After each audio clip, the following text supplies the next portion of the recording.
Turn on subtitles for better understanding. Choose subtitles in your language.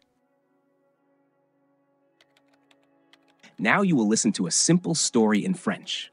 Regularly listening to simple stories in a foreign language is considered the best way to learn a language.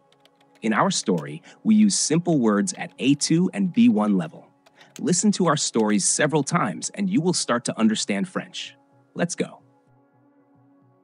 Les énergies renouvelables et le futur. Il était une fois dans un petit village, un groupe d'enfants curieux qui voulaient comprendre d'où venait l'électricité qui allumait les lampes et faisait fonctionner les ordinateurs. Ils ont demandé à leur professeur d'où vient l'énergie que nous utilisons tous les jours. Et c'est ainsi que commença l'histoire de l'énergie renouvelable, racontée de manière magique et simple. Le début de tout, le soleil et le vent. Il y a très très longtemps, les gens n'utilisaient que la force de leurs muscles ou des animaux pour faire fonctionner les choses. Au fil du temps, ils ont découvert comment utiliser l'eau des rivières et la force du vent pour moudre des céréales ou pomper de l'eau. Mais ce n'est qu'il y a environ 200 ans que les gens ont commencé à utiliser du charbon, du pétrole et du gaz pour produire de l'électricité.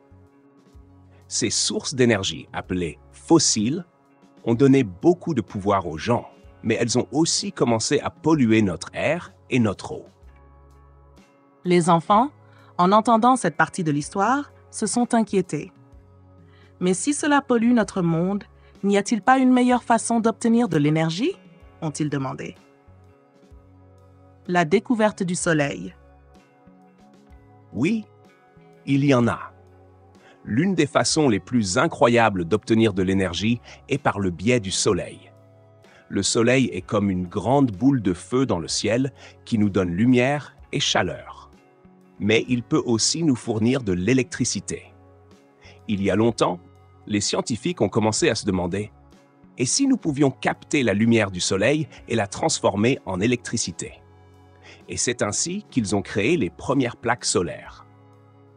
Ces plaques, lorsqu'elles sont exposées au soleil, peuvent transformer la lumière en électricité qui peut allumer des lampes, recharger des téléphones portables et même faire fonctionner des réfrigérateurs. Les enfants étaient enthousiastes. Alors, nous pouvons utiliser la lumière du soleil pour alimenter nos maisons? Le vent magique.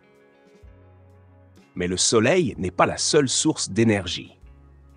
Le vent, qui fait danser les feuilles des arbres, peut aussi être utilisé pour produire de l'électricité.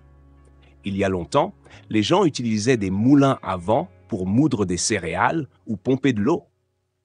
Mais tout comme avec le soleil, les scientifiques ont découvert une façon d'utiliser le vent pour produire de l'électricité. Aujourd'hui, il y a de grandes éoliennes disséminées dans les champs et même en mer. Lorsque le vent souffle, il fait tourner les pales de ces éoliennes qui ressemblent à de grands ventilateurs. Ce mouvement est transformé en électricité qui est acheminée jusqu'à nos maisons. C'est incroyable, ont dit les enfants. Le vent et le soleil peuvent nous fournir toute l'énergie dont nous avons besoin. L'importance de la nature. Pendant que le professeur racontait l'histoire, il a également expliqué qu'utiliser l'énergie du soleil et du vent est bien meilleur pour la planète. Lorsque nous utilisons l'énergie du soleil ou du vent, nous ne produisons pas de fumée ni ne polluons l'air ou l'eau. A-t-il dit. Et, contrairement au charbon, au pétrole et au gaz, le soleil et le vent ne s'épuisent jamais. Ils seront toujours là pour nous aider.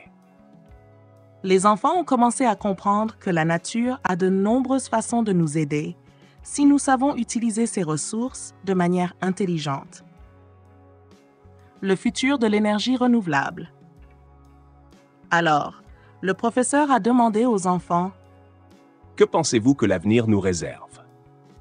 Avec des yeux brillants, l'un des enfants a répondu « Dans le futur, toutes les maisons auront des plaques solaires sur les toits et il y aura des éoliennes partout. Nous n'aurons plus besoin de charbon, de pétrole ou de gaz. » Le professeur sourit et dit « Oui, c'est le rêve de beaucoup de gens. De plus en plus, les pays investissent dans l'énergie renouvelable. Il y a des scientifiques qui travaillent pour rendre les plaques solaires plus efficaces et les éoliennes plus puissantes. Qui sait, un jour, même les vélos et les voitures pourront fonctionner uniquement avec l'énergie du soleil ou du vent. Les enfants ont imaginé un monde où il n'y aurait pas de pollution, où les rivières seraient propres et l'air frais. Un monde où l'énergie viendrait de la nature de manière propre et sûre. La mission des enfants.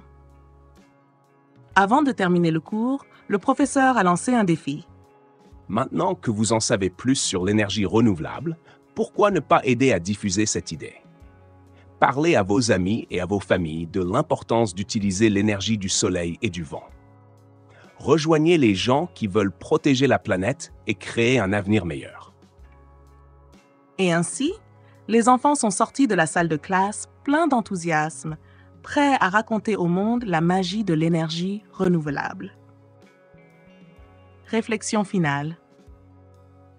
L'histoire des énergies renouvelables est une histoire d'espoir. C'est une histoire sur la façon dont l'intelligence humaine, alliée au respect de la nature, peut créer des solutions aux défis que nous affrontons.